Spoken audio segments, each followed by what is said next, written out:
British മുഖ്യമന്ത്രി ഇന്നൊരു നല്ല ദിവസമാണെന്ന് പറയാൻ പറ്റില്ല. കാരണം നമുക്ക് 39 പേർക്കാണ് കോവിഡ് ഇന്ന് സ്ഥിരീകരിക്കുന്ന അവസ്ഥ വന്നത്. ഇതോടെ ആകെ ചികിത്സയിലുള്ള ആളുകളുടെ എണ്ണം 164ആയി. ഇന്നലെ പറഞ്ഞതിൽ ഒരാളുടെ റിസൾട്ട് നെഗറ്റീവായി വന്നിട്ടുണ്ട്. ഇന്ന് രോഗം സ്ഥിരീകരിച്ചവരിൽ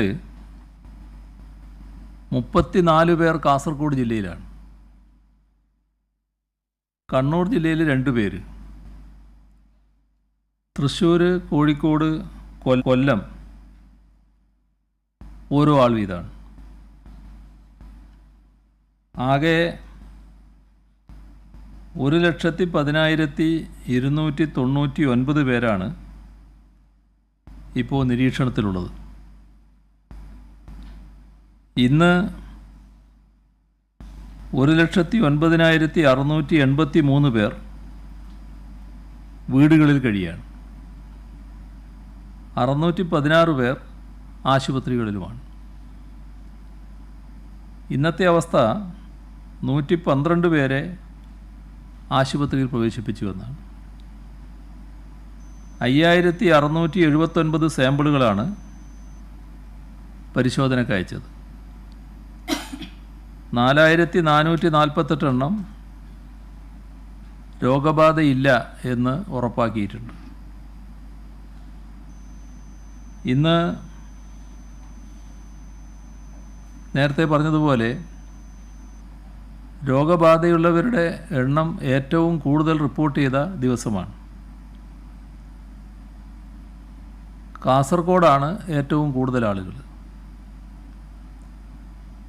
അപ്പോൾ നിലവിലുള്ള നിയന്ത്രണങ്ങൾ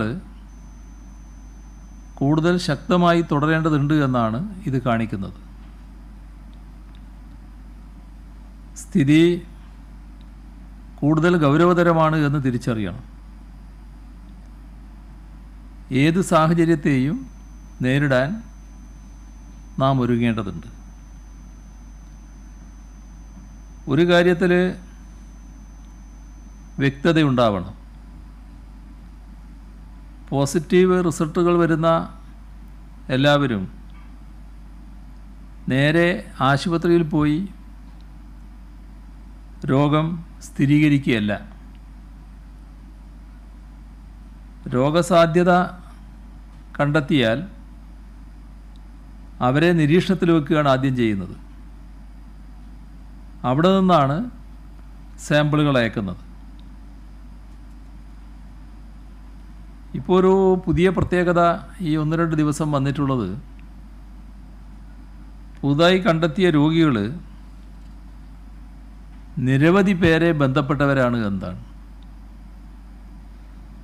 അവർ വിവിധ സ്ഥലങ്ങളിൽ സഞ്ചരിച്ചവരുമാണ്. അതുകൊണ്ട് തന്നെ അവരുടെ പേരുവിവരങ്ങളടക്കം പരസ്യമായി പറയേണ്ടതല്ലേ എന്ന് ആലോചിക്കുകയാണ്. കഴിഞ്ഞ ദിവസം രോഗം സ്ഥിരീകരിച്ച ഇടുക്കിയിലുള്ള ഒരാളുടെ യാത്രയുടെയും സമ്പർക്കത്തിൻ്റെയും വിവരങ്ങൾ അമ്പരപ്പിക്കുന്നതാണ്. അദ്ദേഹം ഒരു പൊതുപ്രവർത്തകനാണ്. കാസർഗോഡ് മുതൽ തിരുവനന്തപുരം വരെ അദ്ദേഹം സഞ്ചരിച്ചിട്ടുണ്ട്. തൊടുപുഴ, കട്ടപ്പന, അടിമാലി, എറണാകുളം, പെരുമ്പാവൂർ, പാലക്കാട്ട് ഷോളയൂർ, മൂവാറ്റുപുഴ, മൂന്നാർ, ഇങ്ങനെ യാത്ര ചെയ്ത സ്ഥലങ്ങളുടെ പട്ടിക അങ്ങ് നീളുകയാണ്. മെഡിക്കൽ കോളേജുകൾ, സ്കൂളുകൾ, പൊതുസ്ഥാപനങ്ങൾ, സെക്രട്ടേറിയറ്റ്, നിയമസഭാ മന്ദിരം, ഇങ്ങനെ സന്ദർശിച്ച സ്ഥാപനങ്ങളുടെ ലിസ്റ്റും ദൈർഘ്യമേറിയതാണ്. സമ്പർക്കം പുലർത്തിയ ആളുകളിൽ ഭരണാധികാരികളുണ്ട്, ജനപ്രതിനിധികളുണ്ട്, ഉന്നത ഉദ്യോഗസ്ഥരുണ്ട്, സമൂഹത്തിൻ്റെ വിവിധ തട്ടുകളിലുള്ളവരുണ്ട്. ഈ സഞ്ചരിച്ച സ്ഥലങ്ങളിലെല്ലാം ചിത്രങ്ങളെടുക്കുകയും അത് സോഷ്യൽ മീഡിയയിൽ പങ്കുവെക്കുകയും ചെയ്തിട്ടുണ്ട്. എല്ലാവരും ജാഗ്രതയോടെ കഴിയേണ്ട ഈ ഘട്ടത്തിൽ ഒരു പൊതുപ്രവർത്തകനിൽ നിന്ന് ഈ രീതിയിലൊരു സമീപനമാണോ ഉണ്ടാകേണ്ടത്? യഥാർത്ഥത്തിൽ ഇത് നമുക്ക് ഓരോരുത്തർക്കുമുള്ള മുന്നറിയിപ്പാണ്. കൊറോണ വൈറസ് ഏറെയൊന്നും അകലെയല്ല. അത് ബാധിക്കാതിരിക്കാൻ ആദ്യം ശ്രദ്ധിക്കേണ്ടത് സ്വന്തമായിട്ട് തന്നെയാണ്. ഇവിടെ ചില സമരരീതികളും നമ്മൾ ഗൗരവമായി പുനരാലോചിക്കേണ്ടതാണ്. കൊറോണ ബാധ നാം ഗൗരവമായി കണക്കിലെടുത്ത ഘട്ടത്തിൽ തന്നെ സംസ്ഥാനത്തിൻ്റെ വിവിധ മേഖലകളിൽ പ്രത്യേക രീതിയിലുള്ള സമരരീതികൾ നമ്മൾ കണ്ടിരുന്നു. സമരം ഒറ്റക്കല്ലാരോ നടത്തുന്നത്, കൂട്ടായാണല്ലോ. കൂട്ടമായി ശരീരം അകലം പാലിക്കാൻ പറയുമ്പോൾ ഏറ്റവും അടുപ്പിച്ച് നിർത്തിക്കൊണ്ടുള്ള ഒരു ബലപ്രയോഗ രീതി അടക്കം പലയിടത്തും ഈ ഘട്ടത്തിൽ തന്നെ നമ്മൾ കണ്ടതാണ്. ഇതൊക്കെ സംസ്കാര സമ്പന്നമായ നമ്മുടെ സമൂഹത്തിന് ചേർന്ന ഒരു രീതിയല്ല. ആവശ്യമായ മുൻകരുതൽ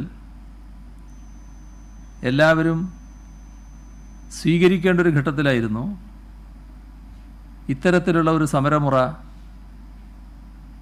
കുറച്ച് ദിവസങ്ങൾക്ക് മുൻപ് കേരളം കണ്ടത്. അപ്പോൾ ഒന്നേ അതിൽ പറയാനുള്ളൂ, എല്ലാവരും ഈ കാര്യത്തിൽ കൂടുതൽ ജാഗ്രത പാലിക്കേണ്ടതായിട്ടുണ്ട്. മറ്റൊരു പ്രശ്നം കാസർഗോഡിന് വന്നുചേർന്നതാണ്. ഇതിൽ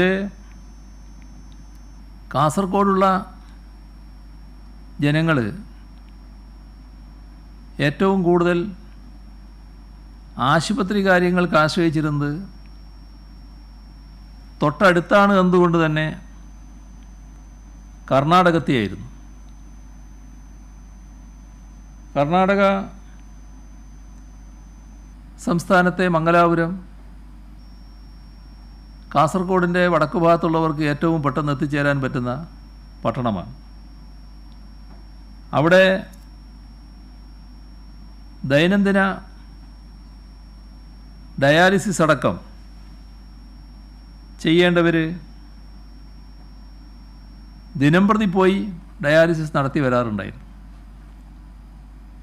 ഇപ്പോഴത്തെ അവസ്ഥ ആർക്കും അങ്ങോട്ട് പോകാൻ കഴിയില്ല. ആകെ ഒരു കേന്ദ്രത്തിൽ മാത്രമാണ് ഡയാലിസിസ് സൗകര്യം അവിടെയുള്ളത്.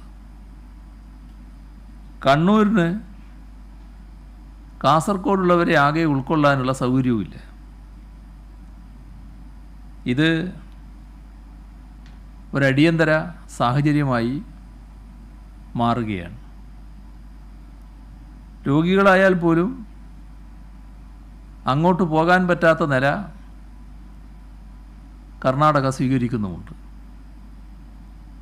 അതിപ്പോഴത്തെ പൊതുവായ സമീപനത്തിൻ്റെ ഭാഗമായി സ്വീകരിക്കുന്നതാണ് എന്ന് കാണാം. എങ്ങനെ അതിന് പരിഹാരം കാണണമെന്ന് ഇവിടെയും ആലോചിക്കാം, കർണാടക ഗവൺമെൻറ്റുമായും ചർച്ച ചെയ്യാം. എന്നാൽ അതിനേക്കാളെല്ലാം ഉപരി മറ്റൊരു പ്രശ്നം ഇപ്പോൾ വന്നിരിക്കുന്നു. കർണാടകയും കേരളവും അതിർത്തി പങ്കിടുന്ന രണ്ട് സംസ്ഥാനങ്ങളാണ്. വിവിധ പ്രദേശങ്ങളിലൂടെ യാത്ര ചെയ്യാൻ പറ്റും. ഈ വിവിധ അതിർത്തികളിൽ മണ്ണ് കൊണ്ടുവന്നിട്ട് ഗതാഗതം തടയുന്ന സമീപനം കർണാടക സർക്കാർ സ്വീകരിക്കുകയാണ്. യഥാർത്ഥത്തിൽ കേന്ദ്ര സർക്കാരിൻ്റെ നിർദ്ദേശത്തിന് വിരുദ്ധമായൊരു കാര്യമാണിത്. കാരണം യാത്രാ സൗകര്യം മനുഷ്യരുടെ യാത്ര മാത്രമല്ല. ഇപ്പം നമ്മൾ അതത് സ്ഥലത്തുള്ളവർ അവിടെ തന്നെ കഴിയട്ടെ എന്നൊരു പൊതു സമീപനം പ്രധാനമന്ത്രി തന്നെ പ്രഖ്യാപിച്ചിട്ടുണ്ട്. ഇന്നത്തെ നിലയിൽ അത് പ്രായോഗികമായിട്ടുള്ളതുമാണ്. അത് പ്രാവർത്തികമാക്കാൻ ശക്തമായ നിലപാട് എല്ലാ സംസ്ഥാനങ്ങൾക്കും സ്വീകരിക്കേണ്ടിയും വരും. അതിന് മണ്ണിട്ട് റോഡ് മാർഗം തടയലാണോ? അങ്ങനെ തടഞ്ഞാൽ ഒരടിയന്തര സാഹചര്യം രണ്ട് സർക്കാരുകൾക്കും യോജിപ്പ് വരുന്ന കാര്യം അത് എങ്ങനെ പ്രാവർത്തികമാക്കാനാവും? അപ്പോൾ ഇതുമായി ബന്ധപ്പെട്ട് കർണാടകയുമായി ഗൗരവമായി ചർച്ച ചെയ്യുന്നുണ്ട്. നമ്മുടെ ചീഫ് സെക്രട്ടറി കർണാടക ചീഫ് സെക്രട്ടറിയായി സംസാരിച്ചിട്ടുണ്ട്. അദ്ദേഹം മണ്ണ് മാറ്റാമെന്ന് സമ്മതിച്ചിട്ടുണ്ട്. മണ്ണ് ഏതെങ്കിലും ഒരിടത്ത് മാത്രമല്ല ഇട്ടത്. ഇപ്പോൾ കൂർഗിലേക്ക് പോകാനുള്ള വഴിയുണ്ട്. അവിടെ പൂർണ്ണമായും അടക്കുന്ന നിലപാടാണ് സ്വീകരിച്ചത്. കൂട്ടുപുഴയിൽ അല്പം കേരള അതിർത്തിയിലേക്ക് കടന്നുകൊണ്ട് തന്നെ മണ്ണിടുന്ന നിലയാണ് സ്വീകരിച്ചത്. കാസർഗോഡ് അവിടെയും ഈ പറയുന്ന മണ്ണിടുന്ന നില സ്വീകരിച്ചിരിക്കുകയാണ്. അത്തരത്തിലൊരു സമീപനം സ്വീകരിക്കുന്നത് ഏതായാലും ഒഴിവാക്കാൻ തീരുമാനിച്ചുവെന്ന് ചീഫ് സെക്രട്ടറി ഇപ്പോൾ അറിയിച്ചിട്ടുണ്ട്. അത് നല്ല കാര്യമാണ്. അടിയന്തരമായും ആ മണ്ണ് നീക്കം ചെയ്യുമെന്ന് തന്നെയാണ് പ്രതീക്ഷിക്കുന്നത്. ഉണ്ടായ സംഭവങ്ങൾ പ്രധാനമന്ത്രിയുടെയും ശ്രദ്ധയിൽ പെടുത്തുന്നുണ്ട്. കാസർഗോഡ് ജില്ലയിൽ നിന്ന് രോഗം സ്ഥിരീകരിച്ചുകൊണ്ടുള്ള കൂടുതൽ റിസൾട്ടുകളാണ് വരുന്നത്. അതിൻ്റെ ഭാഗമായി ചില അടിയന്തര നടപടികൾ അവിടെ സ്വീകരിക്കണമെന്ന് കണ്ടിട്ടുണ്ട്. അവിടെയുള്ള മെഡിക്കൽ കോളേജ് ആ കെട്ടിടം പ്രവർത്തനക്ഷമമാക്കാനുള്ള ത്വരിതഗതിയിലുള്ള പ്രവർത്തനങ്ങൾ നീക്കാൻ തീരുമാനിച്ചിട്ടുണ്ട്. അതോടൊപ്പം മറ്റ് സൗകര്യങ്ങൾ വർദ്ധിപ്പിക്കണമെന്ന് കണ്ടിട്ടുണ്ട്. സർക്കാർ സംവിധാനങ്ങളും ജനങ്ങളും ഈ ഘട്ടത്തിൽ കൂടുതൽ ചില കാര്യങ്ങൾ ചെയ്യേണ്ടതുണ്ട്. ഈ രോഗബാധയുള്ള വിദേശ രാഷ്ട്രങ്ങളിൽ നിന്ന് വരുന്നവർ, പ്രത്യേകിച്ച് ഗൾഫ് രാഷ്ട്രങ്ങളിലുള്ളവർ, മുംബൈ, ഡൽഹി തുടങ്ങി നമ്മുടെ രാജ്യത്തിൻ്റെ മറ്റു ഭാഗങ്ങളിൽ കഴിഞ്ഞവർ, അവർ പലരും നാട്ടിലെത്തിയവരുണ്ട്. ഈ അടുത്ത കാലത്ത് നാട്ടിലെത്തിയ അവരെല്ലാം നിർബന്ധമായും നിരീക്ഷണത്തിൽ കഴിയേണ്ടതാണ്. അത് അവരുടെ രക്ഷയ്ക്കും സമൂഹത്തിൻ്റെ രക്ഷയ്ക്കും പ്രധാനമാണ്. തൊണ്ടവേദന, പനി, ശ്വാസതടസ്സം ഇങ്ങനെയുള്ള ലക്ഷണങ്ങൾ കണ്ടാൽ അടിയന്തരമായും കോവിഡ് ആശുപത്രികളുമായി ബന്ധപ്പെടണം. ആശുപത്രിയിലേക്ക് എത്തിക്കാൻ വാഹനങ്ങൾ അതിൻ്റെ ഭാഗമായി ഏർപ്പാട് ചെയ്യും. വിദേശങ്ങളിൽ നിന്ന് വന്നവരുമായി സമ്പർക്കം പുലർത്തിയവർ,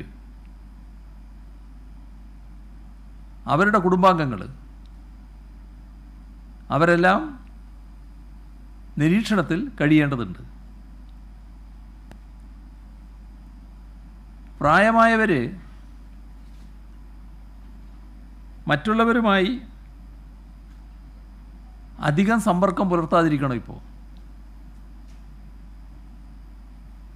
വീട്ടിൽ തന്നെ കഴിയുന്ന നില സ്വീകരിക്കുന്നതാണ് നല്ലത്. ചില രോഗങ്ങളുള്ളവർ, പ്രമേഹം, രക്തസമ്മർദ്ദം, അർബുദം, വൃക്കരോഗം, ഇതിനെല്ലാം ചികിത്സിക്കുന്നവർ, തുടർ ചികിത്സ ആവശ്യമായ മറ്റേതെങ്കിലും അസുഖങ്ങളുള്ളവർ, ഇവരൊക്കെ മറ്റുള്ളവരിൽ നിന്നും അകലം പാലിച്ച് നിൽക്കണം. കാരണം ഈ മറ്റുള്ളവരെന്ന് പറയുന്നവർ ഇപ്പം കാണുമ്പം രോഗബാധയില്ലാത്തവരാകാം. രോഗവാഹകനോ മറ്റോ ആയാൽ ഈ രോഗവാഹകൻ രോഗിയാകണമെന്നില്ല. കാരണം ചെറുത്ത് നിൽക്കാനുള്ള ശേഷിയുണ്ടെങ്കിൽ രോഗം വരില്ല. പക്ഷേ മറ്റുള്ളവർക്ക് സംഭാവന ചെയ്യാൻ അദ്ദേഹത്തിന് കഴിയും. അത് വേഗത്തിൽ ഇത്തരം രോഗങ്ങൾ ബാധിച്ചവർക്കുള്ള ദോഷകരമായിട്ട് വരും. അപ്പോൾ നമുക്കറിയില്ല അയാൾ രോഗബാധയുള്ളയാളാണോ എന്ന്.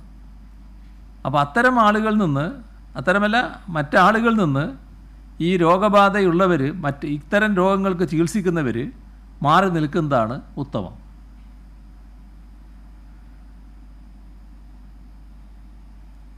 രോഗം മൂർച്ഛിച്ച ആളുകളെ ചികിത്സിക്കുന്നതിനായി കണ്ണൂർ മെഡിക്കൽ കോളേജ് ആശുപത്രി കോവിഡ് ആശുപത്രിയാക്കി സജ്ജീകരിക്കുകയാണ്. ഇവിടെ 200 കിടക്കകൾ, 40 ICU കിടക്കകൾ, 15 വെന്റിലേറ്ററുകളുണ്ട്. കാസർഗോഡ്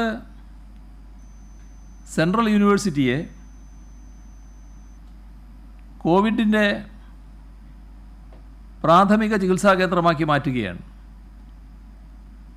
ടെസ്റ്റിംഗ് സൗകര്യം വിപുലമായ തോതിൽ നടത്താനുള്ള സജ്ജീകരണം അവിടെയുണ്ട്.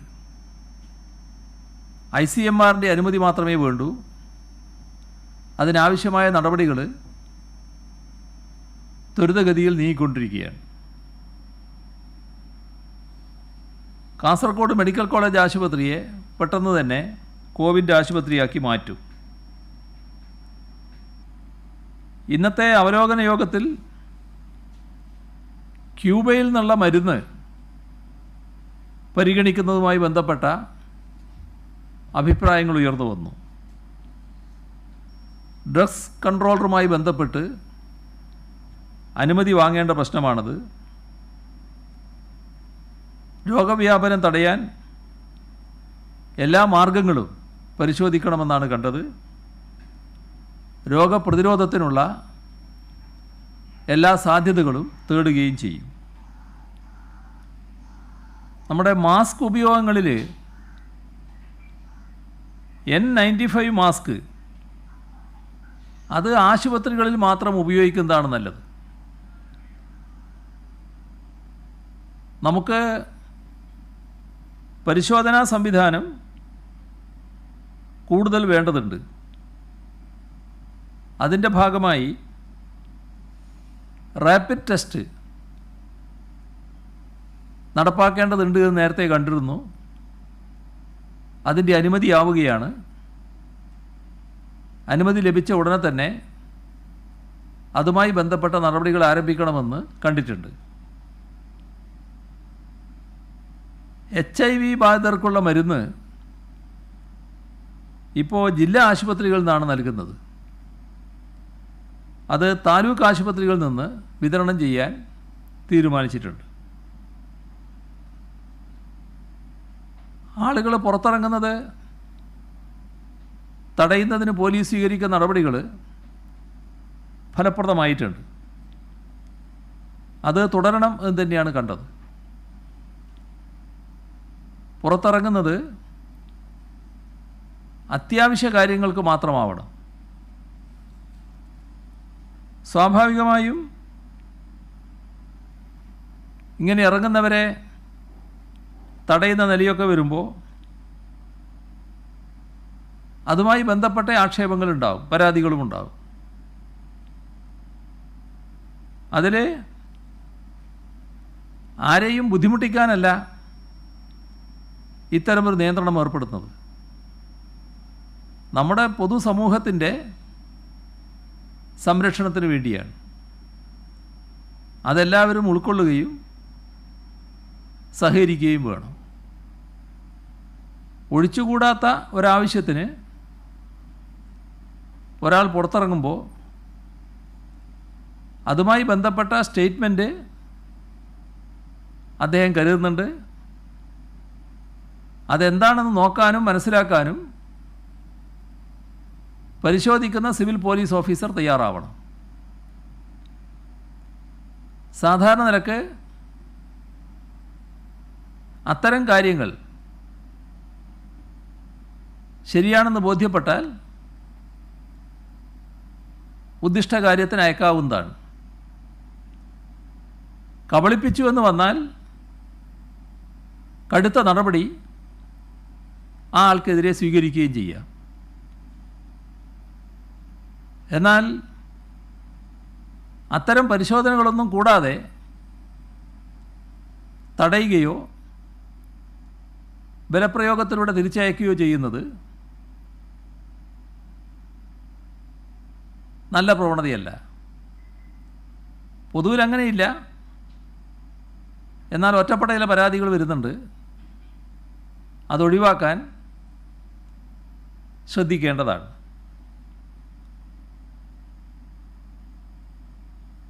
ഇക്കാര്യത്തിൽ ആവശ്യമായ നിർദ്ദേശം പോലീസിന് നൽകിയിട്ടുണ്ട്. അതോടൊപ്പം പോലീസ് ഈ കടുത്ത വെയിലാണല്ലോ ഇപ്പോൾ, ആ വെയിലിൽ നിന്നുകൊണ്ടാണ് ഡ്യൂട്ടി ചെയ്യുന്നത്. അപ്പോൾ ആവശ്യമായ സൗകര്യങ്ങൾ സ്വാഭാവികമായിട്ട് ലഭിക്കില്ല. പക്ഷേ ഇത്തരം ഡ്യൂട്ടി ചെയ്യുന്നവർ വെള്ളം കുടിക്കണമല്ലോ. വെള്ളം പോലീസ് തന്നെ എത്തിക്കുമെങ്കിലും നമ്മുടെ അതത് പ്രദേശത്തുള്ള ബഹുജനങ്ങൾ, ഈ പോലീസുകാർ നിൽക്കുന്ന റോഡിനടുത്തുള്ള താമസക്കാർ, റെസിഡൻസ് അസോസിയേഷനുകൾ, അവരൊക്കെ കുടിവെള്ളം ഈ പോലീസുകാർക്ക് നൽകുന്നതിന് ശ്രദ്ധിക്കേണ്ടതാണ്. കാരണം അവർ നമ്മുടെ നാടിനു വേണ്ടി വെയിൽ കൊള്ളുന്നവരാണ്. അവർ മനുഷ്യരാണ്. അവർക്ക് ക്ഷീണമുണ്ടാകും. വെള്ളം കുടിച്ചില്ലെങ്കിൽ ഈ വെയിലത്ത് മോശമാണ്. അപ്പോൾ ഒരു മനുഷ്യത്വപരമായ സമീപനം റെസിഡൻസ് അസോസിയേഷനുകളുടെ ഭാഗത്ത് നിന്ന് ഉണ്ടാകണമെന്ന് ഈ ഘട്ടത്തിൽ അഭ്യർത്ഥിക്കുകയാണ്. നേരത്തെ തന്നെ സാമ്പത്തിക രംഗത്തുള്ള ചില നടപടികൾ പ്രഖ്യാപിച്ചിരുന്നു. ഇപ്പോൾ ചില നോൺ ബാങ്കിങ് സ്ഥാപനങ്ങൾ, ചിട്ടി സ്ഥാപനങ്ങൾ, ചില സ്വകാര്യ പണം ഇടപാട് സ്ഥാപനങ്ങൾ, ഇവയൊക്കെ പണം പിരിക്കാൻ സ്വീകരിക്കുന്ന നടപടി അതാകെ നിർത്തിവെക്കാൻ സംസ്ഥാന സർക്കാർ നിർദ്ദേശം നൽകിയിട്ടുണ്ട്. അതേപോലെ തന്നെ പണയത്തിലുള്ള സ്വർണ്ണ ലേലമടക്കം എല്ലാ ലേല നടപടികളും നിർത്തിവെക്കുക, കുടിശ്ശികയ്ക്ക് അയക്കുന്ന നോട്ടീസുകൾ അതെല്ലാം ഇപ്പോൾ നിർത്തിവെക്കുക എന്നതും തീരുമാനിച്ചിട്ടുണ്ട്. അതുപോലെ വിവിധ വിദ്യാഭ്യാസ സ്ഥാപനങ്ങളിൽ അടക്കേണ്ട ഫീസ് അതും ഇപ്പോൾ കാലാവധി ദീർഘിപ്പിക്കാൻ തീരുമാനിച്ചിട്ടുണ്ട്.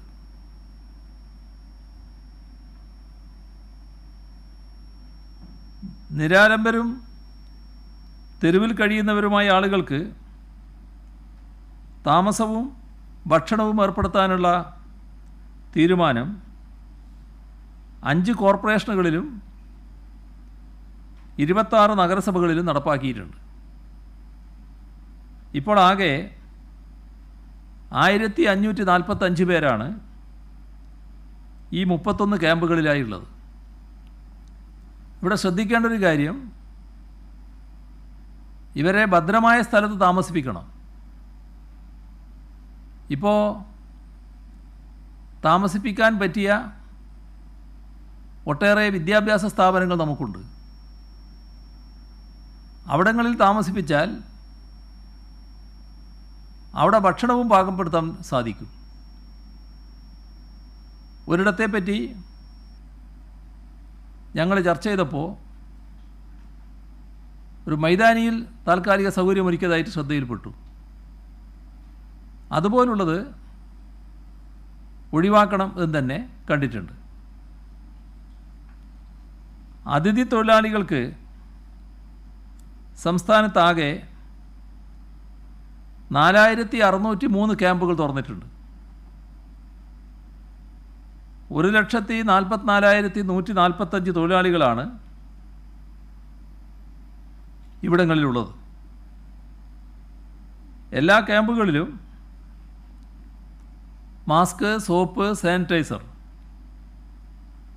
ഇവയെല്ലാം ലഭ്യമാക്കുന്നതിനുള്ള നടപടികൾ സ്വീകരിച്ചിട്ടുണ്ട്. ഇക്കാര്യത്തിൽ കൂടുതൽ വിദ്യാഭ്യാസ സ്ഥാപനങ്ങൾ ഏറ്റെടുക്കണമെന്നും കണ്ടിട്ടുണ്ട്. ഇതുകൊണ്ട് പൂർണ്ണമായിട്ടില്ല. ചിലയിടങ്ങളിൽ ഇപ്പോഴും ശോചനീയമായ അവസ്ഥയിൽ അതിഥി തൊഴിലാളികളുണ്ട്.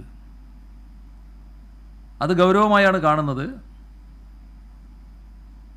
ബന്ധപ്പെട്ട കലക്ടർമാർ വ്യക്തിപരമായ ഉത്തരവാദിത്തമായിട്ട് തന്നെ ഇത് കാണണം. അതേസമയം അതിഥി തൊഴിലാളികളുടെ കാര്യത്തിൽ ലേബർ ഡിപ്പാർട്ട്മെൻറ്റിനും ഫലപ്രദമായി ഇടപെടാൻ കഴിയും. എല്ലാ കാര്യങ്ങളും കോർഡിനേറ്റ് ചെയ്യാൻ സാധിക്കുന്നത് തദ്ദേശ സ്വയംഭരണ സ്ഥാപനങ്ങൾക്കാണ്. ഇങ്ങനെ ഇന്നത്തെ വാർത്താ ദിനം co-sponsored by For Quick and Easy Gold Loan, Max Value, Credits and Investments, Darlings Tires with T-Grip, Safer, Stronger, Lives Longer, Malabar gold and diamonds. ആഘോഷങ്ങൾ ഏതുമാകട്ടെ, അനുയോജ്യ സമ്മാനം കൈഫഡ് മെത്തകൾ തന്നെ. അവരുടെ ഭാഷയിൽ കാര്യങ്ങൾ മനസ്സിലാക്കിക്കുന്നതിന് ഹിന്ദി, ഒറിയ, ബംഗാളി ഭാഷകളിൽ ബ്രോഷറുകൾ, ലീഫ്ലെറ്റുകൾ, ലഘു വീഡിയോകൾ എല്ലാം നൽകി വരുന്നുണ്ട്. ഹിന്ദി കൈകാര്യം ചെയ്യുന്ന ആരോഗ്യ പ്രവർത്തകരെ ഉപയോഗപ്പെടുത്തി അവബോധ പ്രചരണ പരിപാടി വേണമെന്നും കണ്ടിട്ടുണ്ട്. ഇവർക്കുള്ള ഭക്ഷണം തയ്യാറാക്കുന്ന കമ്മ്യൂണിറ്റി കിച്ചണുകൾ ഓരോ സ്ഥലത്തും തയ്യാറാക്കിയിട്ടുണ്ട്. ഇതുമായി ബന്ധപ്പെട്ട് തൊഴിലുടമകൾ സഹകരിക്കാൻ തയ്യാറായാൽ ആ സഹകരണവും സ്വീകരിക്കാമെന്നാണ് നേരത്തെ കണ്ടിട്ടുള്ളത്. അപ്പോൾ അവർക്കാവശ്യമായ ഭക്ഷണം, അവരുടെ ശുചിത്വം, അവരുടെ ആരോഗ്യം സംരക്ഷിക്കൽ, ഇതിനെല്ലാമുള്ള നടപടികളാണ് നാം സ്വീകരിച്ചു വരുന്നത്. സാംസ്കാരിക പ്രവർത്തക ക്ഷേമനിധി ബോർഡ്,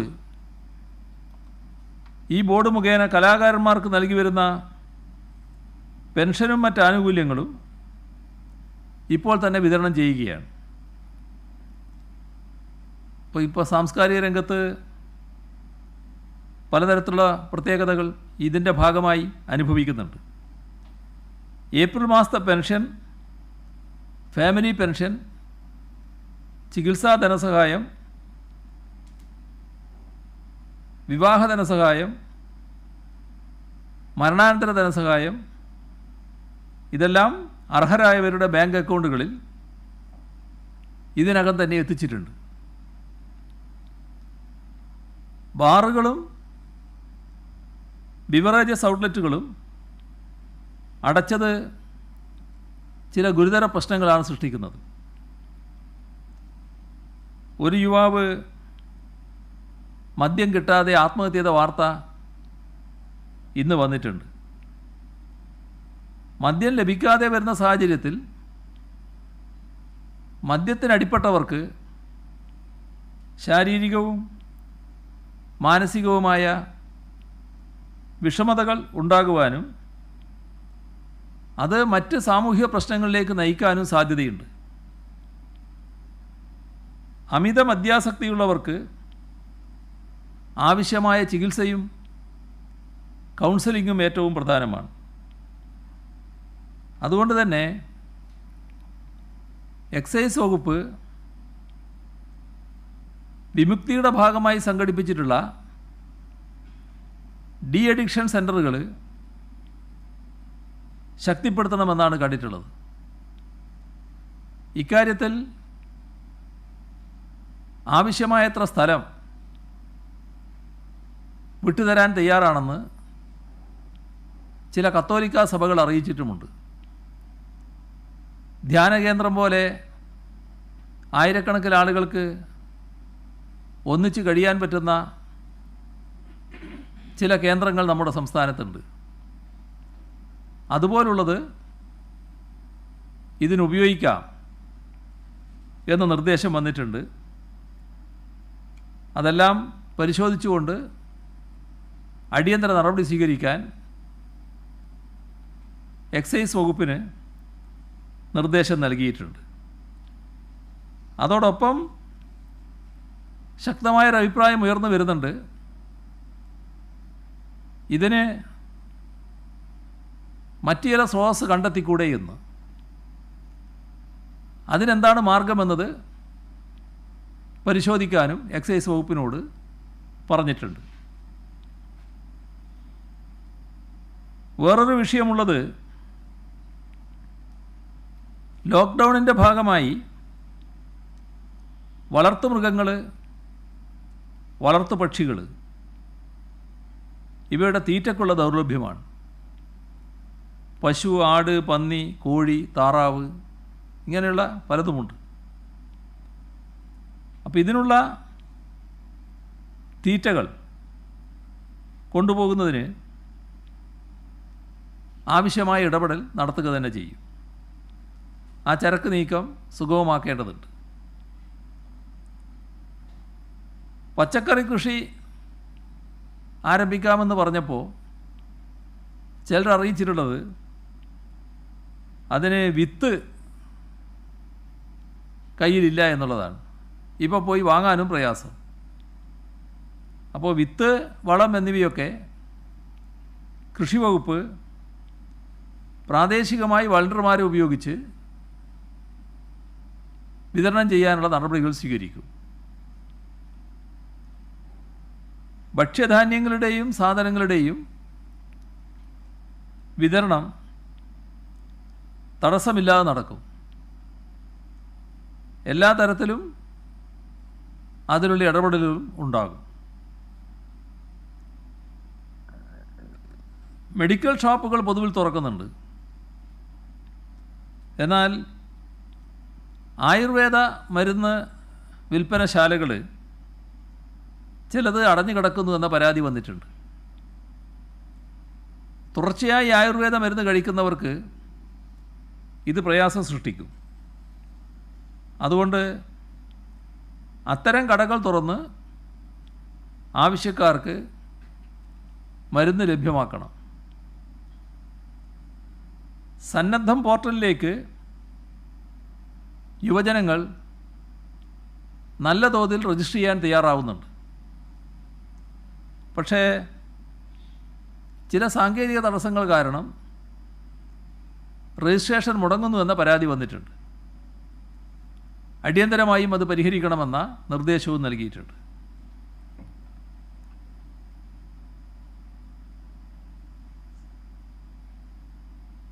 സംസ്ഥാന യുവജനക്ഷേമ ബോർഡ് 1,15,000 പേരുടെ സന്നദ്ധ സേന കോവിഡ് പ്രതിരോധ രംഗത്ത് ഇടപെടാൻ വേണ്ടി രൂപീകരിച്ച വിവരം നേരത്തെ പറഞ്ഞതാണ്. അവരെയാകെയും ഈ സന്നദ്ധം പോർട്ടലിൻ്റെ ഭാഗമായി തന്നെ ഉപയോഗിക്കുകയാണ് ചെയ്യുക. ആരോഗ്യവകുപ്പിലെ ഒഴിവുകളെ സംബന്ധിച്ച് ഇന്ന് പരിശോധിക്കുകയുണ്ടായി. ആരോഗ്യരംഗത്തെ ഒരു അടിയന്തര സാഹചര്യം പരിഗണിച്ച് ആ ഒഴിവുകൾ നികത്താനുള്ള നടപടികൾ സ്വീകരിക്കണം എന്ന് തന്നെ കണ്ടിട്ടുണ്ട്. ഇപ്പോൾ വിവിധ കെട്ടിടങ്ങൾ വാടകയ്ക്കാണുള്ളത്. ഇപ്പോൾ സംസ്ഥാനത്ത് ഒരു തരത്തിലുള്ള ഒഴിപ്പിക്കലും ഇപ്പോൾ ഉണ്ടാകാൻ പാടില്ല. രോഗപ്രതിരോധത്തിൻ്റെ ഭാഗമായി എന്തെങ്കിലും ഒഴിപ്പിക്കൽ വേണമെങ്കിലാകാം, മറ്റൊരു ഒഴിപ്പിക്കലും ഉണ്ടാകാൻ പാടില്ല. കടമുറികളൊന്നും ഈ ഘട്ടത്തിൽ ഒഴിപ്പിക്കാൻ പാടില്ല. വാടകയുടെ കാര്യം നേരത്തെ പറഞ്ഞിട്ടുണ്ട്, അത് ഈ ഘട്ടത്തിൽ നീട്ടിവെക്കേണ്ടതാണ് എന്നത്. സാധനങ്ങളുടെ ദൗർലഭ്യം മൂലം വിലക്കയറ്റം ചിലയിടത്ത് അനുഭവപ്പെടുന്നുണ്ട്. കർക്കശമായി ഇടപെടാനുള്ള നിർദ്ദേശം നൽകിയിട്ടുണ്ട്. കൊറോണ പ്രതിരോധത്തിൻ്റെ ഭാഗമായി ടെലിമെഡിസിൻ സൗകര്യമടക്കം സജ്ജമാക്കുന്നതിനുള്ള ബൃഹത്തായ വിവരശേഖരണത്തിന് സർക്കാർ തുടക്കം കുറിച്ചു കഴിഞ്ഞു. രോഗബാധിതരെയും നിരീക്ഷണത്തിലുള്ളവരെയും ശുശ്രൂഷിക്കുന്നവർ, എല്ലാ വിഭാഗത്തിലും പെട്ട ആരോഗ്യ പ്രവർത്തകർ, അടുത്തിടെ വിദേശത്ത് നിന്നെത്തിയവർ, മറ്റ് സംസ്ഥാനങ്ങളിൽ സഞ്ചരിച്ചെത്തിയവർ, രോഗസാധ്യതയുള്ളവർ, ഇവരുടെ എല്ലാം ഡാറ്റ അടിയന്തരമായി ശേഖരിക്കുകയാണ്. ഇതിനായി സർക്കാരിൻ്റെ ഔദ്യോഗിക വെബ്സൈറ്റിൽ രജിസ്ട്രേഷനുള്ള ലിങ്ക് ലഭ്യമാണ്. കേരളത്തിലെ കൊറോണ പരിചരണം ആവശ്യമായ മുഴുവൻ പേരും ഇന്നും നാളെയുമായി രജിസ്ട്രേഷൻ പൂർത്തീകരിക്കണം. സ്റ്റിറോയിഡ് മരുന്നുകൾ കഴിക്കുന്നവർ ഉൾപ്പെടെയുള്ളവർ, പ്രതിരോധശേഷി കുറഞ്ഞവരെയും കൊറോണ ബാധിതരുമായി സമ്പർക്കമുണ്ടായവരെയും കണ്ടെത്തി അടിയന്തര ഘട്ടങ്ങളിൽ അവർക്കുള്ള ചികിത്സ ലഭ്യമാക്കാനും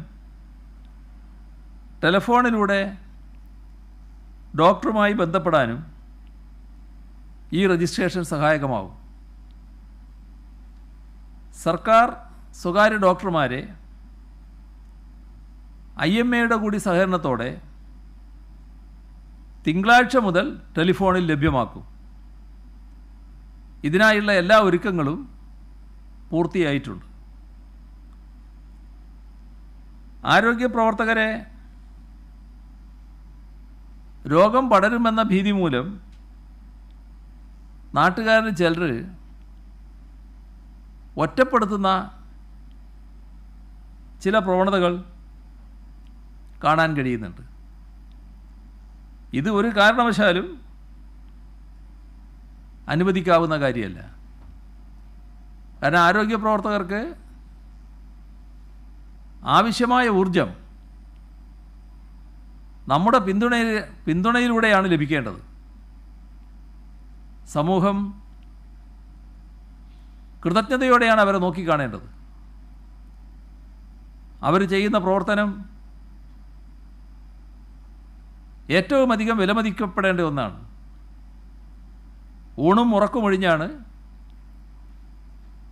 രാപ്പകൽ ഭേദമില്ലാതെ അവർ പ്രവർത്തിക്കുന്നത്. അതുകൊണ്ട് തന്നെ അവരോട് വാക്കിലോ നോക്കിലോ പ്രവൃത്തിയിലോ ഏതെങ്കിലും തരത്തിലുള്ള അകൽച്ചയോ അനാദരവോ കാണിക്കരുത്. വേറൊരു പ്രശ്നം നമ്മുടെ സമൂഹത്തിൽ ഇപ്പോൾ വന്നിട്ടുള്ളത്, എല്ലാ കടകളും അടഞ്ഞു, നമ്മുടെ പൊതുവായ സ്ഥലങ്ങൾ നിശ്ചലമാകുന്നു. ഇവിടെ മനുഷ്യർ മാത്രമല്ല, നേരത്തെ ജീവിച്ച തെരുവ് നായ്ക്കളുണ്ട്. ആ തെരുവ് നായ്ക്കൾ ഭക്ഷണം കിട്ടാതെ അലയുന്ന അവസ്ഥയുണ്ട്. ഭക്ഷണം ലഭിക്കാതെ വന്നാൽ അത് ആക്രമണാസക്തമാകാനിടയുണ്ട്. ഇത് നാം പ്രത്യേകം ശ്രദ്ധിക്കണം. അപ്പോൾ ഈ തെരുവ് പട്ടികൾക്കുള്ള ഭക്ഷണം ഒരു പ്രശ്നമായി കണ്ടുകൊണ്ട് അവയ്ക്ക് ഭക്ഷണം നൽകാനുള്ള സംവിധാനവും ഒരുക്കേണ്ടതായിട്ടുണ്ട്. തദ്ദേശ സ്വയംഭരണ സ്ഥാപനങ്ങൾ ആ കാര്യം ശ്രദ്ധിക്കേണ്ടതാണ്. നമ്മുടെ സംസ്ഥാനത്ത് SSLC ഹയർ സെക്കൻഡറി പരീക്ഷകൾ നീട്ടിയതോടെ ഉത്തരക്കടലാസുകളുടെയും മറ്റും കാവലിന് ജീവനക്കാർ രാത്രിയടക്കം സ്കൂളുകളിൽ കഴിയേണ്ട അവസ്ഥ വരുന്നുണ്ട്. ഈ സുരക്ഷാ ജീവനക്കാർ, പ്രത്യേകിച്ച് ചോദ്യക്കടലാസടക്കം അവിടെയുണ്ട്. അപ്പോൾ ഇവ സ്ട്രോങ് റൂമിലേക്ക് മാറ്റി ആ പ്രശ്നം പരിഹരിക്കാനാകണമെന്ന് വിദ്യാഭ്യാസ വകുപ്പിന് നിർദ്ദേശം നൽകിയിട്ടുണ്ട്.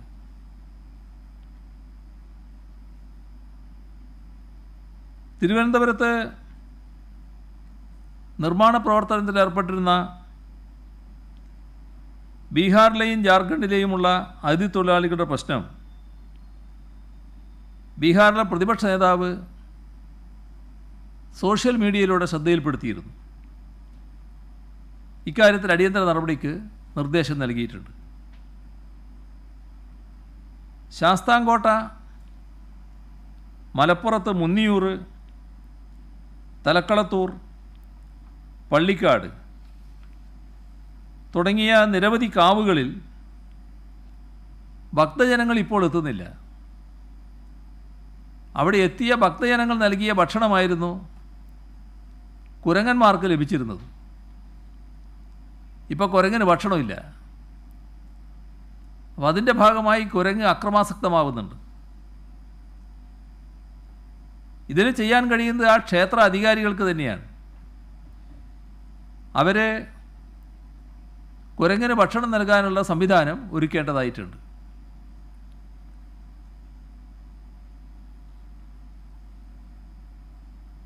പോലീസ് കയ്യുറകൾ ഉൾപ്പെടെയുള്ള സുരക്ഷാ സംവിധാനങ്ങൾ ഉറപ്പാക്കണം എന്ന നിർദ്ദേശം നൽകിയിട്ടുണ്ട്. നവജാത ശിശുക്കളുടെ വസ്ത്രത്തെക്കുറിച്ച് ഇന്നലെ സൂചിപ്പിച്ചപ്പോൾ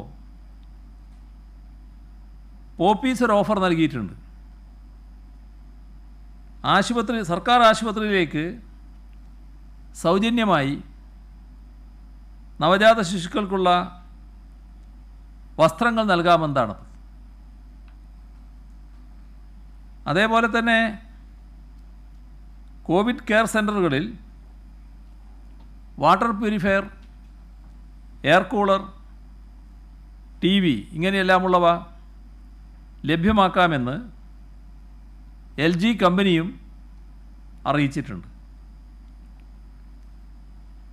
ഇപ്പോൾ ഓട്ടോ ടാക്സികൾക്ക് കർശന നിയന്ത്രണമുണ്ട്. എന്നാൽ അത്യാവശ്യ ഘട്ടങ്ങളിൽ അതിൽ ഓടാനുള്ള അനുമതിയും ലഭിക്കുന്നുണ്ട്. അതൊരവസരമായി എടുത്ത് അമിത വാടക ഈടാക്കാൻ പാടില്ല. ആ കാര്യം പ്രത്യേകം ശ്രദ്ധിക്കേണ്ടതാണ്. കേന്ദ്ര ഗവൺമെൻറ് പ്രഖ്യാപിച്ച കോവിഡ് പാക്കേജിനെ നാം സ്വാഗതം ചെയ്തു. നിലവിലുള്ള സാഹചര്യത്തിൽ നമ്മുടെ വിഷമതകൾ പരിഹരിക്കാൻ കുറച്ച് കാര്യങ്ങൾ കൂടി വേണ്ടതുണ്ട്. ആരോഗ്യ പ്രവർത്തകർക്കും ഡോക്ടർമാർക്കും സന്നദ്ധ പ്രവർത്തകർക്കുള്ള ഇൻഷുറൻസിൽ നിന്ന് സ്വകാര്യ മേഖലയെ ഒഴിവാക്കിയിരുന്നു. പ്രതിരോധ പ്രവർത്തനങ്ങളിൽ സ്വകാര്യ ആശുപത്രികളും അവിടങ്ങളിലെ ആരോഗ്യ പ്രവർത്തകരും സജീവമായി പങ്കെടുക്കേണ്ടി വരുന്ന സാഹചര്യമാണ് നമ്മുടെ മുന്നിലുള്ളത്. അതുകൊണ്ട് സ്വകാര്യ മേഖലയെയും ഉൾപ്പെടുത്തി ആ സംവിധാനം വിപുലപ്പെടുത്തേണ്ടതുണ്ട്. 5 കിലോ അരി 1 കിലോ പയർ, അത് നല്ല നിർദ്ദേശമാണ്. BPL APL വ്യത്യാസമില്ലാതെ എല്ലാവർക്കും അത് നൽകാൻ തയ്യാറാവണം. അതുപോലെ തന്നെ എല്ലാവർക്കും 1 മാസത്തെ സൗജന്യ റേഷനും അനുവദിക്കണം. ദരിദ്രർ പ്രത്യേക സഹായം അർഹിക്കുന്നവരാണ്. അതുകൊണ്ട് തന്നെ ഈ ഒരു സാഹചര്യത്തിൽ ദരിദ്രർക്കായി പ്രത്യേക പദ്ധതി ആവശ്യമുണ്ട്. പൊതു ആരോഗ്യ സംവിധാനം ശക്തിപ്പെടുത്തുന്നതിനായി കൂടുതൽ പണം ആവശ്യമായ ഘട്ടമാണിത്. അതും കേന്ദ്ര ഗവൺമെൻറ് പരിഗണിക്കേണ്ട കാര്യമാണ്. സംസ്ഥാന സർക്കാരുകളുമായി ആലോചിച്ച് ഓരോ സംസ്ഥാനത്തെയും സ്ഥിതിയും ആവശ്യങ്ങളും കണക്കിലെടുത്ത് കൊറോണ പാക്കേജ് വിപുലപ്പെടുത്തേണ്ടതായിട്ടുണ്ട്. അതോടൊപ്പം സംസ്ഥാനങ്ങളുടെ വായ്പാ പരിധി ഉയർത്തുന്നത് അടിയന്തരമായും പരിഗണിക്കേണ്ടതാണ്. നിലവിലുള്ള 3% 5%മായെങ്കിലും ഉയർത്തേണ്ടതാണ്. റിസർവ് ബാങ്ക് ഓഫ് ഇന്ത്യ വായ്പകൾക്ക് മൊറട്ടോറിയം പ്രഖ്യാപിച്ചത് സ്വാഗതാർഹമാണ്. ഈ മൊറട്ടോറിയം ബാധകമായ സമയത്ത് പലിശ ഒഴിവാക്കുന്നത് പരിഗണിക്കണം. നമ്മുടെ നാട് ഇന്ന് വരെ ഇല്ലാത്ത ഒരു പ്രതിസന്ധിയിലൂടെയാണ് കടന്നു പോകുന്നത്. നാം നേരത്തെ പ്രഖ്യാപിച്ച പാക്കേജിൻ്റെ ഭാഗമായി ചില കാര്യങ്ങൾ കേന്ദ്രത്തിൽ നിന്നും സഹായമായി നമുക്ക് ലഭിക്കേണ്ടതായിട്ടുണ്ട്. നാം പ്രഖ്യാപിച്ച കൂട്ടത്തിൽ ഭക്ഷ്യധാന്യത്തോടൊപ്പം ഒരു കിറ്റും നൽകും, പലവ്യഞ്ജനങ്ങളുടെ ഒരു കിറ്റ് നൽകുമെന്ന് പറഞ്ഞിട്ടുണ്ട്. നമുക്കിവിടെ ഇവയാകെ ഒന്നിച്ച് നൽകാനുള്ള അത്രമാത്രം സ്റ്റോക്ക് ഇല്ല എന്നത് എല്ലാവർക്കും അറിയാം. ഇക്കാര്യത്തിൽ ആവശ്യമായ ഈ കിറ്റിലേക്ക് വേണ്ട ധാന്യങ്ങളും മറ്റ് വസ്തുക്കളും നൽകുന്നതിന് നടപടിയെടുക്കണമെന്ന് പ്രധാനമന്ത്രിയോട് ആവശ്യപ്പെട്ടിട്ടുണ്ട്. ഭക്ഷ്യമന്ത്രി രാംവിലാസ് പാസ്വാനും പ്രത്യേകം കത്തയച്ചിട്ടുണ്ട്. ഇന്ന് 2 കൂട്ടർക്കും കത്തുകൾ അയച്ചിട്ടുണ്ട്. പ്രധാനമന്ത്രി രാവിലെ വിളിച്ച് സംസ്ഥാനത്തെ കാര്യങ്ങൾ അന്വേഷിച്ചിരുന്നു. സംസ്ഥാനത്തുള്ള കാര്യങ്ങൾ പൊതുവെ അറിയിച്ചപ്പോൾ പ്രധാനമന്ത്രിക്ക് അറിവുള്ള കാര്യങ്ങളാണ്. നടത്തുന്ന പ്രവർത്തനങ്ങളിൽ മതിപ്പ് രേഖപ്പെടുത്തിയിട്ടുണ്ട്. ഈ കാര്യത്തിൽ ഏത് ഘട്ടത്തിലും പ്രധാനമന്ത്രിയെ സമീപിക്കാവുന്നതാണ് എന്നും അദ്ദേഹം അറിയിച്ചിട്ടുണ്ട്. അതുകൊണ്ട് തന്നെ ഈ ഭക്ഷ്യ സാധനങ്ങൾ വിതരണം ചെയ്യുന്ന കാര്യത്തിൽ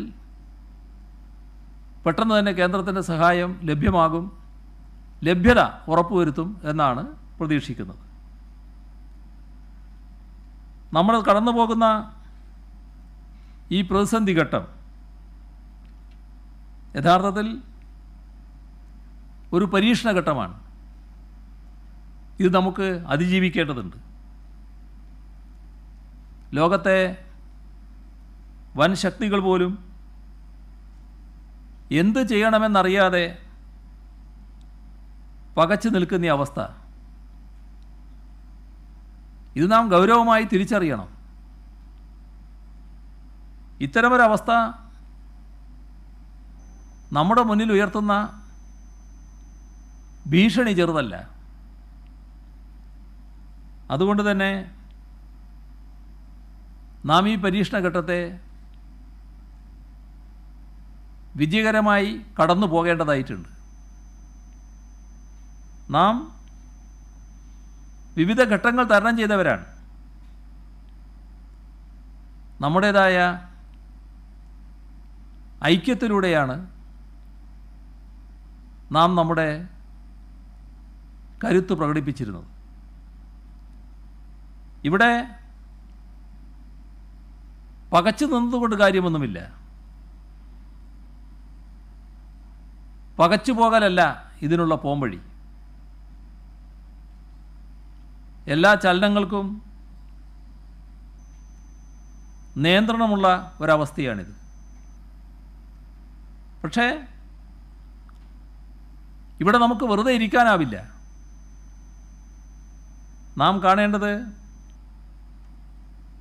രോഗം പടരാതിരിക്കാനുള്ള ജാഗ്രത, ശാരീരിക അകലം, ആരോഗ്യരംഗത്ത്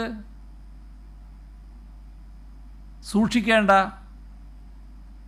ആരോഗ്യ സുരക്ഷാ ക്രമീകരണങ്ങൾ, ഇതെല്ലാം കൃത്യമായി പാലിക്കാനാവണം. വ്യക്തിപരമായി പാലിക്കലും മറ്റുള്ളവർ അത് പാലിക്കുന്നുവെന്ന് ഉറപ്പുവരുത്തലും, ഇത് രണ്ടും പ്രധാനമാണ്. ഇവിടെ തൊഴിൽ നഷ്ടപ്പെട്ടവരുണ്ട്, അവർക്ക് ആശ്വാസം നൽകേണ്ടതുണ്ട്. നിരീക്ഷണത്തിൽ കഴിയുന്നവർക്ക് ആവശ്യമായ സംരക്ഷണം ഏർപ്പെടുത്തേണ്ടതുണ്ട്. രോഗബാധിതരായവർക്ക് രോഗശാന്തി ഉറപ്പുവരുത്തേണ്ടതുണ്ട്.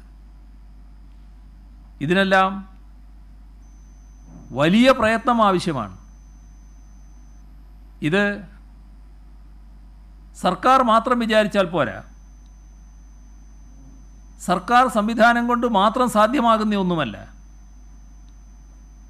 ഇവിടെയാണ്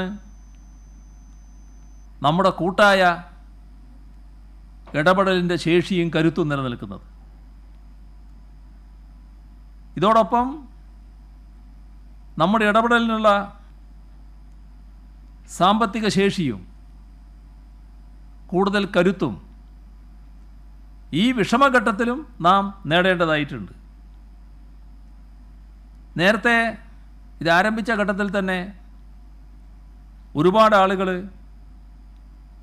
ഈ പോരാട്ടത്തിൽ സഹായഹസ്തവുമായി മുന്നോട്ട് വന്നിരുന്നു. ആ സുമനസ്സുകളോടൊക്കെ അന്ന് ആ ദിവസങ്ങളിൽ പറഞ്ഞത് അതിനെക്കുറിച്ച് പറയാം, പിന്നീട് പറയാം എന്നായിരുന്നു. ഇപ്പോൾ അടിയന്തര ഘട്ടങ്ങളിൽ നമുക്കുപയോഗിക്കാവുന്ന സമ്പത്ത് മുഖ്യമന്ത്രിയുടെ ദുരിതാശ്വാസ നിധിയാണ്. അതാണ് സാധാരണഗതിയിൽ സംസ്ഥാനത്തിന് മുന്നിലുള്ള വഴി. നേരത്തെ പ്രളയകാലത്ത് പ്രളയത്തിന് വേണ്ടിയുള്ള ദുരിതാശ്വാസ നിധിയായിരുന്നു നമ്മൾ സംഭരിച്ചത്. ഇപ്പോൾ കോവിഡ് വ്യാപനത്തിൻ്റെ ഘട്ടമായതുകൊണ്ട് ഇതിലേക്കുള്ള ദുരിതാശ്വാസ നിധി എന്ന രീതിയിലാണ് നാം അത് സമാഹരിക്കാൻ പോകുന്നത്. അപ്പോൾ നേരത്തെ അടക്കം ഓഫർ ചെയ്തവരോട് അഭ്യർത്ഥിക്കാനുള്ളത് ദുരിതാശ്വാസ നിധിയിലേക്ക് ഇന്നത്തെ നിലയിലാകാവുന്ന സംഭാവന നൽകാവുന്നതാണ് എന്നാണ്. എല്ലാ പ്രയാസങ്ങൾക്കും വിഷമങ്ങൾക്കുമിടയിൽ അത്തരൊരു മുൻകൈ ഉണ്ടാവേണ്ട ഘട്ടമാണിത്. തങ്ങളാലാകുന്ന സംഭാവന ചെയ്യാൻ അതിന് കഴിയുന്ന എല്ലാവരോടും ഈ ഘട്ടത്തിൽ അഭ്യർത്ഥിക്കുകയാണ്. ഇതാണ് പൊതുവെ ഇന്നത്തെ കാര്യങ്ങളെന്ന് നിലക്ക് പറയാനുള്ളത്.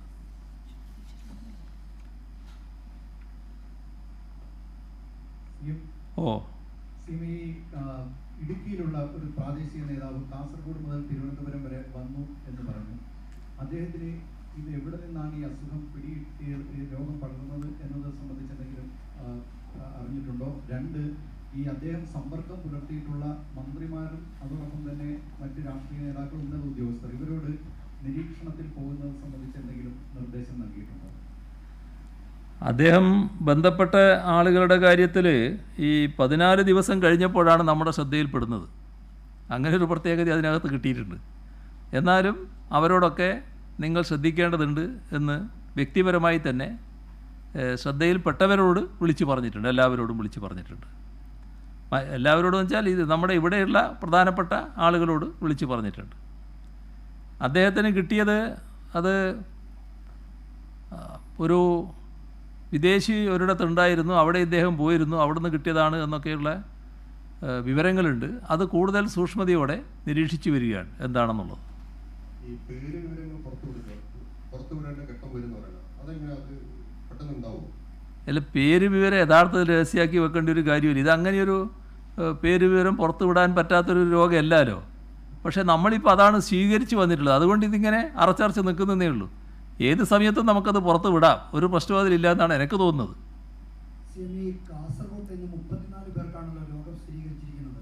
അപ്പോൾ ഈ കാസർഗോഡ് നേരത്തെ ഉണ്ടായതെന്ന് പകർന്നതാണോ അതോ പുതിയ ആളുകൾ ഗൾഫിൽ നിന്നോ മറ്റോ വന്നവർക്കുള്ള രോഗമാണോ?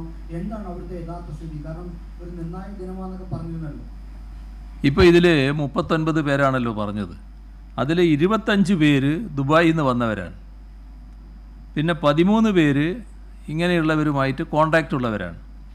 ഒരാളെ വിവരം നമ്മൾ ശേഖരിച്ച് വരികയാണ് എന്താണെന്നുള്ളത്.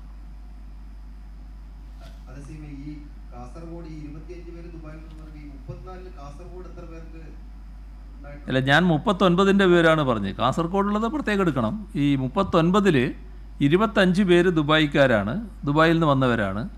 13 പേര് കോണ്ടാക്റ്റിൻ്റെ ഭാഗമായി ഉണ്ടായതാണ്. ഒരാളുടെ വിവരം നമ്മൾ ശേഖരിച്ച് വരികയാണ്.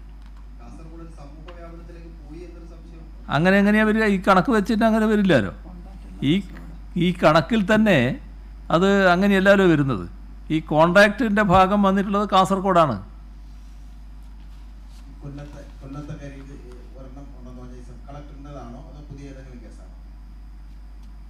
സബ് കളക്ടറുടെ കാര്യമല്ല. സബ് കളക്ടറുടെ കാര്യം പിന്നെ നിങ്ങൾ ഇപ്പം കണ്ടല്ലോ. അദ്ദേഹം ഇവിടുന്ന് ആരോടും ചോദിക്കാതെ പോകുന്ന നിലയുണ്ടായി. അത് ശരിയല്ലാത്ത നിലയാണ് എന്ന് സർക്കാർ കാണുന്നു. അതുകൊണ്ട് തന്നെ സർക്കാർ എല്ലാവരോടും നമ്മുടെ സംസ്ഥാനത്ത് ഈ പറഞ്ഞ നിരീക്ഷണത്തിൽ പോകണം എന്ന് പറയുന്ന ഘട്ടത്തിൽ പൂർണ്ണമായും നിരീക്ഷണത്തിൽ പോകേണ്ട ഒരു മനുഷ്യൻ, ഒരു ഉദ്യോഗസ്ഥൻ, പ്രധാനപ്പെട്ട ഉദ്യോഗസ്ഥൻ, അദ്ദേഹം നിരീക്ഷണത്തിൽ കഴിയാതെ ഒളിച്ചു പോകുന്ന അവസ്ഥയാണ് ഉണ്ടായിട്ടുള്ളത്. അത് സർക്കാർ കാര്യങ്ങൾക്ക് തന്നെ അങ്ങേയറ്റത്തെ അവമതിപ്പാനുണ്ടാക്കിയിരിക്കുന്നു. അതിനിടയാക്കിയ ആ ഉദ്യോഗസ്ഥനെ സസ്പെൻഡ് ചെയ്ത് മറ്റു കാര്യങ്ങൾ അന്വേഷിക്കണമെന്നാണ് തീരുമാനിച്ചിട്ടുള്ളത്.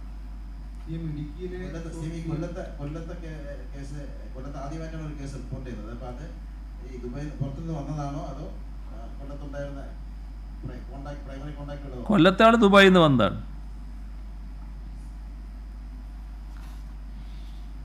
നിരീക്ഷണത്തിലായിരുന്നു കൊല്ലത്താൾ നിരീക്ഷണത്തിലായിരുന്നു അതോ? അതെല്ലാം ഡീറ്റെയിൽസ് എടുക്കേണ്ടതല്ലേ, ഇതൊക്കെ ഇപ്പോൾ കിട്ടുന്ന വിവരമല്ലേ. ഇടുക്കിയിലെ നേതാവിനുള്ള സോഴ്സ് അറിയാമെന്ന് കഴിഞ്ഞ ദിവസം പറഞ്ഞിരുന്നു. ഈ വിദേശി എന്ന് പറയുകയും ചെയ്തു. ആ വിദേശി ഏതാണ്? മൂന്നാറിൽ റിസോർട്ടിൽ താമസിച്ചവരാണോ? നമുക്ക് എന്തുകൊണ്ടാണ് ഇടുക്കിയിലെ നേതാവിന് എവിടെ നിന്നാണ് രോഗം വന്നതെന്ന് ഇതുവരെയും സ്ഥിരീകരിക്കാൻ പറ്റാത്തത്? അല്ല, അത് തന്നെയാണോ എന്ന് ഒന്നുകൂടി ഉറപ്പ് വരുത്തണം എന്നുള്ളതുകൊണ്ടാണ് അങ്ങനെ പറയുന്നത്. ഇതാണ് ആദ്യം കിട്ടിയ വിവരം. എന്നാൽ അത് തന്നെയാണോ? കാരണം ഇദ്ദേഹം പല വഴിക്ക് പോയിട്ടുണ്ടല്ലോ. പോയതിൽ ചില കാര്യങ്ങൾ സംശയിക്കത്തക്ക നിലയുമുണ്ട്. അതെല്ലാം കൂടി ഉറപ്പ് വരുത്താം നമുക്ക്. നിരീക്ഷണത്തിന്റെ കാര്യം പറഞ്ഞപ്പോഴേ, നിരീക്ഷണത്തിൽ ഈ ഇടുക്കി സ്വദേശിയുടെ കാര്യത്തിൽ അദ്ദേഹം ബന്ധപ്പെട്ട നേതാക്കളുടെ കാര്യം പറഞ്ഞപ്പോൾ ജാഗ്രത പുലർത്തണമെന്ന് പറഞ്ഞു. പക്ഷേ പല വിദേശ രാജ്യങ്ങളിലും ഈ ഭരണാധികാരികൾ അടക്കമുള്ളവർ അവരുടെ കുടുംബാംഗങ്ങളൊക്കെ നിരീക്ഷണത്തിൽ പോയിട്ടുണ്ട്. അത്തരത്തിലൊരു നിർബന്ധ നിരീക്ഷണം ഇവർക്കും ബാധകമാക്കേണ്ടതല്ലേ? ഇതിപ്പം ഉള്ളത് 14 ദിവസമാണ് ഈ സാധാരണ നിലക്ക് വളരെ ജാഗ്രതയോടെ കഴിയേണ്ട ദിവസങ്ങൾ. ആ 14 ദിവസം കഴിഞ്ഞിട്ടാണിത് നമ്മുടെ ശ്രദ്ധയിൽപ്പെടുന്നത്. ശ്രദ്ധയിൽ നേരത്തെ പെട്ടിരുന്നുവെങ്കിൽ നിങ്ങൾ പറഞ്ഞതുപോലെ ആ 14 ദിവസം നിരീക്ഷണത്തിൽ കഴിയാൻ തന്നെ നിർദ്ദേശിക്കുമായിരുന്നു. 14 ദിവസം കഴിഞ്ഞാണ് നമ്മുടെ ശ്രദ്ധയിൽപ്പെട്ടത് എന്നുള്ളത് കൊണ്ട് ഇങ്ങനൊരു വിവരമുണ്ട്, നിങ്ങൾ ശ്രദ്ധിക്കണം എന്നെല്ലാവരോടും പറയുന്ന നിലയാണ് ഉണ്ടായിട്ടുള്ളത്. ഇപ്പോൾ സംസ്ഥാനത്തെ നമുക്ക് മൊത്തത്തിൽ ലാബ് ഫെസിലിറ്റി, അതായത് ടെസ്റ്റിംഗ് ഫെസിലിറ്റി എത്ര എണ്ണമാണ് ഉള്ളത്? പ്രൈവറ്റ് ലാബുകളിൽ നമ്മൾ ടെസ്റ്റിംഗ് തുടങ്ങേണ്ട ഒരു സാഹചര്യമുണ്ടോ ഇപ്പോൾ? നമ്മുടെ ടെസ്റ്റിംഗ് ഫെസിലിറ്റി ഇപ്പോൾ നല്ല നിലക്ക് വർദ്ധിച്ചിട്ടുണ്ട്. ഈ പ്രൈവറ്റ് ലാബുകളും ചിലത് ഉപയോഗിക്കുന്നത് നമ്മൾ നേരത്തെ കണ്ടതാണല്ലോ. അതിനും ഇപ്പോൾ അനുമതി ലഭിച്ചിട്ടുണ്ട്.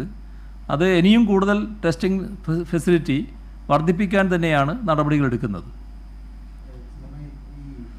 ജർമ്മനിയിൽ അവരുടെ കമ്പനി ബോഷ് എന്ന് പറയുന്ന ഒരു കമ്പനി വളരെ വേഗം ഈ ടെസ്റ്റ് 2.5 മണിക്കൂർ കൊണ്ട് റിസൾട്ട് പരിശോധിച്ച് കിട്ടുന്ന ഒരു മരുന്ന് വികസിപ്പിച്ചെടുത്തതായി ചില വാർത്തകൾ വരുന്നുണ്ട്. അപ്പോൾ അത്തരം മരുന്ന് വന്നാൽ വളരെ പെട്ടെന്ന് ഈ റിസൾട്ട് അറിയാൻ കഴിയുന്ന ഒരു സംവിധാനത്തിലേക്ക് എത്താൻ കഴിയും. അങ്ങനെ എന്തെങ്കിലും ഒരു ഈ കിറ്റുകൾ വല്ലതും എത്തിക്കുന്നതിനായിട്ടുള്ള എന്തെങ്കിലും വല്ല ആലോചനകൾ വല്ലതും? ടെസ്റ്റിൻ്റെ കാര്യമല്ലേ പറയുന്നു? ടെസ്റ്റിൻ്റെതല്ലേ? ടെസ്റ്റിൻ്റെ കാര്യത്തിൽ ഈ റാപ്പിഡ് ടെസ്റ്റ് വളരെ വേഗത്തിൽ റിസൾട്ട് കിട്ടുന്ന ഒന്നാണ്. അതിലേക്കിപ്പോൾ നമ്മൾ നീങ്ങുകയാണ്. ഞാൻ പറഞ്ഞല്ലോ, അതിൻ്റെ പെർമിഷൻ തന്നെ ആവുകയാണ്. അതിലേക്ക് നമ്മൾ നീങ്ങുകയും ചെയ്യുകയാണ്. എന്നാൽ അതിൻ്റേതായ ചില പ്രത്യേകതകളുണ്ട്. അത് അതിൻ്റെ ഡീറ്റെയിൽസിലേക്ക് പോകുമ്പോൾ ഉണ്ടാകുന്നതാണ്. അത് നമ്മൾ സ്വീകരിക്കുക തന്നെയാണ്. അങ്ങനെയുള്ള ഏത് മാർഗവും നമുക്ക് സ്വീകരിക്കാം. പക്ഷേ നമുക്ക് എല്ലാ കാര്യത്തിനും നമ്മുടേതായ ഒരു വിദഗ്ധ സമിതി ഇവിടെയുണ്ട്. ആ വിദഗ്ധ സമിതി കൂടി പരിശോധിച്ച് ശുപാർശ ചെയ്താണ് കാര്യങ്ങൾ നീക്കുക. ഏതായാലും ഇപ്പോൾ റാപ്പിഡ് ടെസ്റ്റിൻ്റെ കാര്യത്തിൽ തീരുമാനമായി കഴിഞ്ഞിട്ടുണ്ട്. ഈ സംസ്ഥാനത്ത് നിത്യോപയോഗ സാധനങ്ങൾ കിട്ടുന്നില്ല എന്നൊരു വിമർശനം പ്രതിപക്ഷ നേതാവ് ഉന്നയിച്ചിട്ടുണ്ട്. അത്തരത്തിലൊരു സാഹചര്യം സംസ്ഥാനത്തുണ്ടോ? അത്തരമൊരു സാഹചര്യമില്ല. എന്നാൽ അത്തരമൊരു സാഹചര്യത്തിലേക്ക് കാര്യങ്ങൾ എത്തിക്കൂടാ എന്ന നിർബന്ധം സർക്കാരിനുണ്ട്. അതിൻ്റെ ഭാഗമായി സർക്കാർ ചെയ്തിട്ടുള്ളത്, ഇന്നലെ ഞാൻ പറഞ്ഞു എന്നാണ് തോന്നുന്നത്, നമ്മുടെ ഇവിടെ നിന്ന് കോൺവോയ് സിസ്റ്റത്തിൽ വാഹനങ്ങൾ നമുക്ക് ഇത്തരം സാധനങ്ങൾ ശേഖരിക്കാൻ പറ്റുന്ന സംസ്ഥാനങ്ങളിലേക്ക് പോകും. ആ സംസ്ഥാന ഗവൺമെൻറ്റുമായി ബന്ധപ്പെടും. അവരുടെ പൂർണ്ണ സഹകരണത്തോടെ തന്നെ അവിടെ പോയി സാധനങ്ങൾ എടുക്കും. ആ സാധനങ്ങളുമായി കോൺവോയ് സിസ്റ്റത്തിൽ തന്നെ ആ വണ്ടികൾ ഇവിടെ വരും. ഈ നടപടി പെട്ടെന്ന് തന്നെ സ്വീകരിക്കാൻ പോവുകയാണ്. നാളെ തന്നെ അതുമായി ബന്ധപ്പെട്ട മറ്റ് നടപടികളിലേക്ക് നീങ്ങുകയും ചെയ്യും.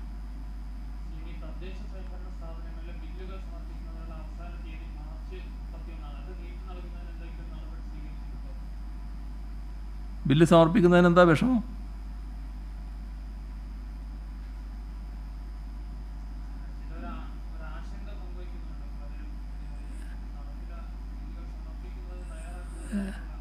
അല്ല, ബില്ലുകളുടെ കാര്യത്തിൽ ബില്ലുകൾ അവർ സമർപ്പിക്കേണ്ടതാണല്ലോ. അതിനുള്ള നടപടികൾ അവർ സ്വീകരിച്ചിട്ടുണ്ടാകും. അത്തരം ഒരു പ്രശ്നം നമ്മുടെ ശ്രദ്ധയിലില്ല. സിഎം ഇന്നലെ ആവർത്തിച്ച് പറഞ്ഞു പോലീസ് നന്നായി പെരുമാറണമെന്ന്. പക്ഷേ എങ്കിൽ പോലും പലയിടത്തും ആളുകളോട് മോശമായി പെരുമാറുന്നുണ്ട്.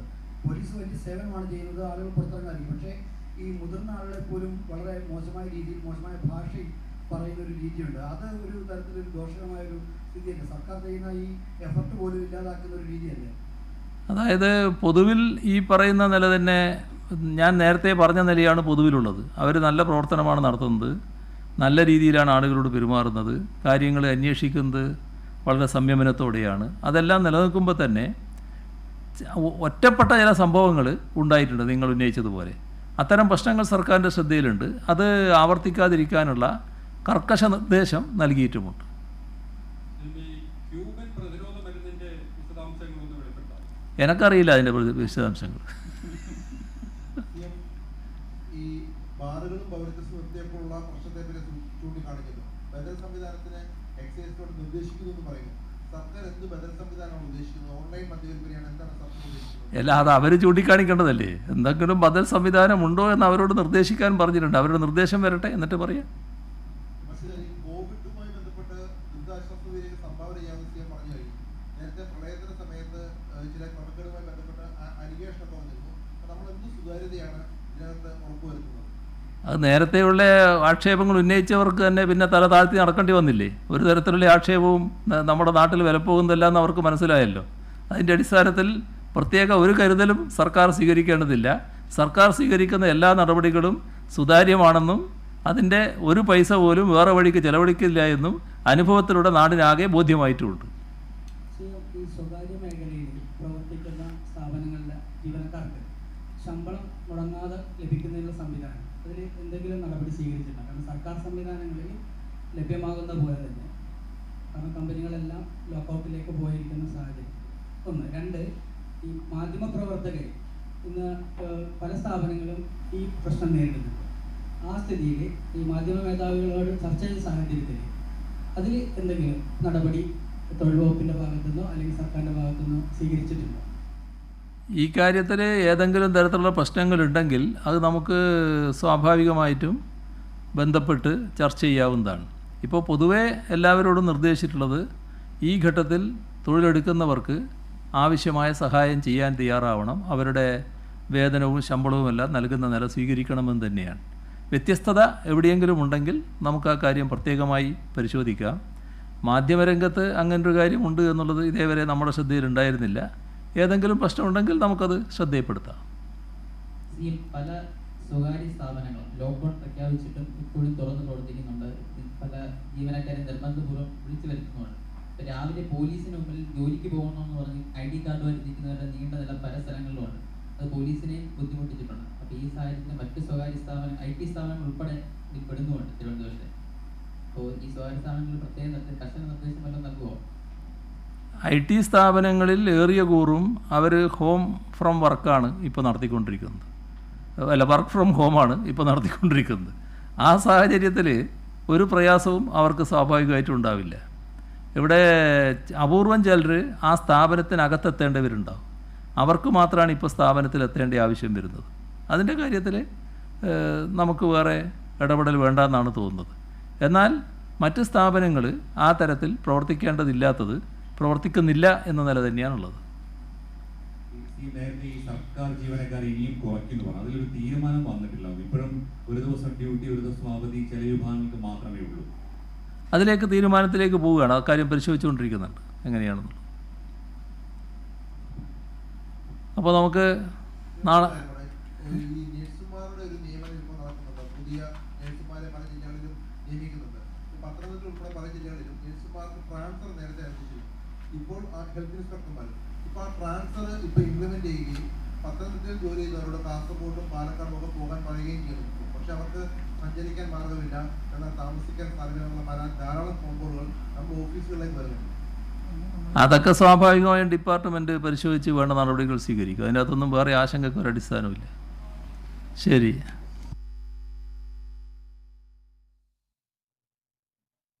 സംസ്ഥാനത്ത് ഇന്ന് മാത്രം 39 പേർക്ക് COVID-19 സ്ഥിരീകരിച്ചിരിക്കുന്നു എന്നാണ് മുഖ്യമന്ത്രി പറഞ്ഞിരുന്നത്. ഇതാദ്യമായാണ് ഇത്രയധികം കേസുകൾ ഒരു ദിവസം സംസ്ഥാനത്ത് റിപ്പോർട്ട് ചെയ്യുന്നത്. ഇതിൽ 34 പേർ കാസർഗോഡ് സ്വദേശികളാണ്. കണ്ണൂരിൽ 2, കോഴിക്കോട്, തൃശ്ശൂർ, കൊല്ലം ജില്ലകളിൽ ഒരാൾ വീതവും രോഗികളാണ് എന്നതാണ് ഇന്ന് മുഖ്യമന്ത്രി പറഞ്ഞത്. ഇതോടെ കേരളത്തിലെ എല്ലാ ജില്ലകളിലും കോവിഡ് രോഗികളുണ്ട് എന്നതാണ് ഇന്നത്തെ മുഖ്യമന്ത്രിയുടെ വാക്കുകളിലൂടെ മനസ്സിലായത്. ഇപ്പോൾ കൊല്ലത്ത് മാത്രമാണ് ഇന്നലെ വരെ കോവിഡ് രോഗബാധിതർ ഇല്ലാതിരുന്നത്. ഇന്നിപ്പോൾ